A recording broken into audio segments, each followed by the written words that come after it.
আজকে দেখে নেব স্করপিওর জন্য মান্থ অফ সেপ্টেম্বরে কি গাইডেন্স আছে। So Scorpio, be ready for your guidance.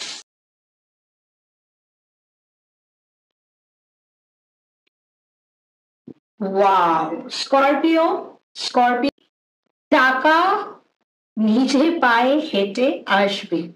টাকা আসবে, জব অপরচুনিটি আসবে, হুট করে কোনো ফিনান্সিয়াল গ্রোথ বা ডেভেলপমেন্ট বা কোনো হুট করে ফিনান্সিয়াল আপলিফমেন্ট আমি কিন্তু দেখতে পাচ্ছি। যারা অনেকদিন ধরে জবের জন্য ইন্টারভিউ দিচ্ছ, জব ক্র্যাক করে যেতে পারো।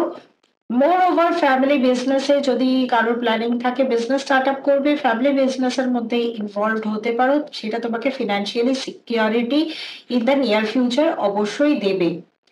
প্রপার্টি কেনা, ভেহিকেলস কেনা বা কোনো ইনভেস্টমেন্টের কথা যদি ভেবে থাকো, সেই ইনভেস্টমেন্টও কিন্তু অবশ্যই তোমরা করতে পারো। স্যাজিটেরিয়াস মানে হলো ধনু রাশির জন্য সেপ্টেম্বর মাসে কি গাইডেন্স।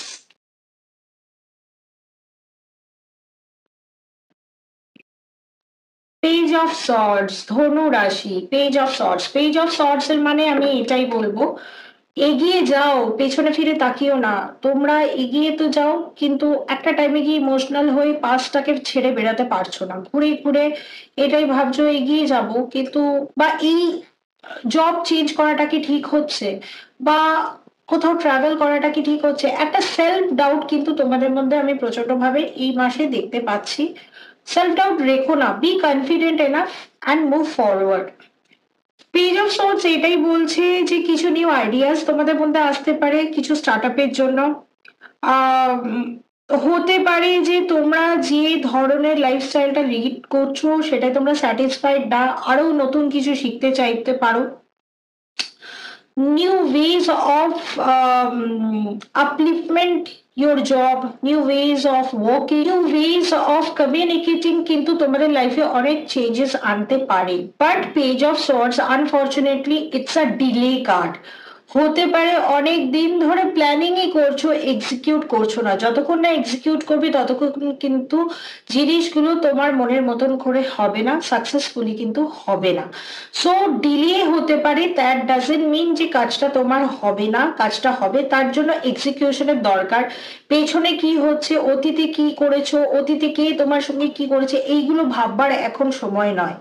এখন পার্টিকুলার সময়টা হলো নিজের ওপরে ফোকাস করা, নিজের কাজের ওপরে ফোকাস করা, নিজের প্ল্যানিংস এর ওপরে ফোকাস করা, নিজের রিকোয়ারমেন্টের ওপরে ফোকাস করা। যতক্ষণ না তোমরা তোমাদের নিজস্ব রিকোয়ারমেন্টের ওপরে ফোকাস করবে, তোমরা কিন্তু নিজেদের লাইফকে ট্রান্সফর্ম করতে পারবে না। দেখে নি ক্যাপ্রিকন মানে হলো মকর রাশির জন্য for the month of September কি গাইডেন্স আছে।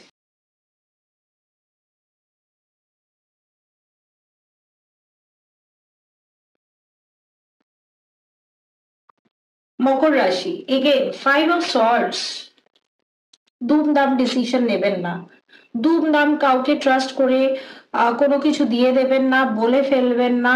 তাতে কিন্তু প্রবলেম হতে পারে। আপনাকে ভিকটিম বানিয়ে অনেকেই দিতে পারে, আপনাকে কালপ্রিট বানিয়ে অনেকে দিতে পারে। কেন বলছি five of swords is not a very good card. Back stabbing, cheating, সেটা কোথাও না কোথাও আপনার সঙ্গে হওয়ার চান্স আছে, বা হয়তো কেউ আপনার নামে রিউমার স্প্রেড করতে পারে যে this person is not right, this person was not good, this person, এই মানুষটার থেকে দূরে থাকো, একে বিশ্বাস করে কিছু বলো না, এ কিন্তু 10 জায়গায় 10টা কথা বলে দেয়। এরকম একটা কিন্তু বদনাম, এরকম একটা কুৎসা কিন্তু আপনার ব্যাপারে কেউ না কেউ আপনার খুব ক্লোজ পার্সন রটাতে পারে। সুতরাং মকর রাশির জন্য আমি একটা কথাই বলবো, ফোকাস অন ইয়োর সেলফ। কে কষ্ট পাচ্ছে, কার বিপদ হয়েছে, কে অন্যদিকে চলে গেল, কার কে কাকে ছেড়ে চলে গেল, এইসব আপনার কনসার্ন না।